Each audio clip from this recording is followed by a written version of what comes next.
তামিম ইকবালকে ভারতীয় দালাল বলাই কিন্তু তামিম ইকবালের পক্ষ নিয়ে কিন্তু রীতিমতো আন্দোলনে নেমেছে ক্রিকেটাররা, যেখানে কিন্তু বলা হচ্ছে যে ক্রিকেটের পরিচালক নাজমুল হোসেন কে কিন্তু ক্ষমা চাইতে হবে। সেখানেই কিন্তু আপত্তি জানিয়েছেন নাজমুল হোসেন, যাতে কিন্তু কন্ট্রোভার্সি লেগে গিয়েছে। একদম মনে করেন যে থমথমে বিরাজ করছে ক্রিকেট দুনিয়ায়। নাজমুল হোসেন কিন্তু কাটা ঘায়ে নুনের ছিটা দিয়ে বললেন যে ক্ষমা চাওয়ার তো কোনো প্রশ্নই ওঠে না, কারণ আমি দেশের প্রতিনিধিত্ব করি, দেশের মানুষের হয়ে কথা বলি, সাধারণ মানুষের প্রতিচ্ছবি আমি তুলে ধরেছি। বিসিবি পরিচালক তামিম ইকবালকে সহ দেশের সকল ক্রিকেটারকে ঠিক এইভাবেই জবাব দিয়েছে। এরপরে বিসিবি পরিচালক কিন্তু পাল্টা আরো একটি প্রশ্ন করে আগুনে ঘি ঢালার মতো পরিস্থিতি।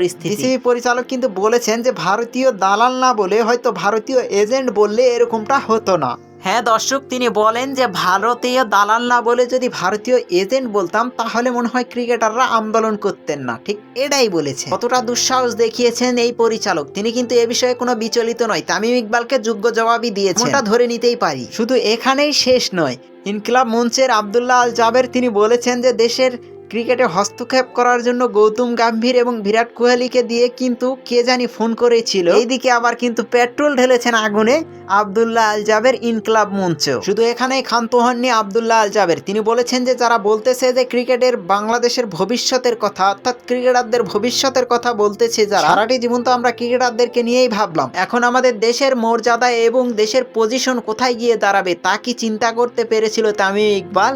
দর্শক, এক মোস্তাফিজ থেকেই কিন্তু ক্রিকেটের নতুন নতুন কিন্তু কন্ট্রোভার্সি মোমেন্ট তৈরি হচ্ছে। শুধু মোস্তাফিজকে আইপিএল থেকে বাদ দেওয়া থেকে শুরু করে দুই দেশের মধ্যে দ্বন্দ্ব, এখন নিজেদের ক্রিকেট বোর্ডে তামিম ইকবাল থেকে শুরু করে সবাই জড়িয়ে পড়তেছে এই ক্রিকেট বোর্ডকে কেন্দ্র করে। সত্যিই কিন্তু বিষয়টা কিন্তু খুবই দুঃখজনক। ক্রিকেটে ঢুকে গেল চরমভাবে রাজনীতি, যা কিন্তু সত্যি অপ্রত্যাশিত ক্রিকেট ভক্ত সমর্থকদের জন্য।